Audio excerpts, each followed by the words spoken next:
অনেকেই আছেন জর্দা পোলাও রান্না করতে গেলে একেবারে নরম হয়ে যায়, ঝরঝরে হয় আর ভিতরে শিরা ঢুকে না।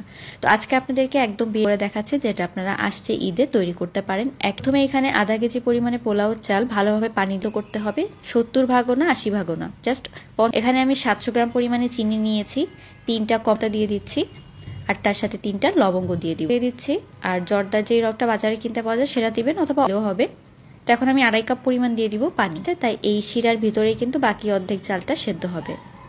তো বেশিক্ষণ ধরে কিন্তু চালটা সেদ্ধ করে নিলে হবে কি, শিরার মধ্যে দেওয়া আপনারা জিনিসটা লক্ষ্য রেখে এই জর্দা পোলাওটা রান্না করবেন।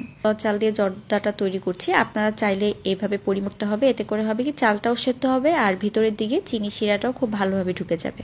দেখতে পাচ্ছেন আরো কিছুটা শিরা টেনে গিয়েছে এবং চালটা অনেক। জর্দা পোলাও রান্নার পরে একদম ঠান্ডা করে তারপরে ডেকোরেটে পেস্তা বাদাম কুচি দিয়ে দিলাম, একটু দিয়ে দিচ্ছি কিশমিশ, ড্রাই ফ্রুটস এখানে ব্যবহার করতে পারবেন।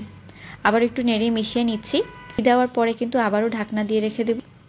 বিয়েবাড়ির সাথে জর্দা পোলাও রান্না করতে হলে দিতে হবে আর কমলালেবুর বদলে কিন্তু আখের রস, যেটা। তো দেখতে পাচ্ছেন ছোট মিষ্টি আর তার সাথে কিছু ড্রাই ফ্রুটস দিয়ে ডেকোরেশন পোলাওর স্বাদটা পাবেন।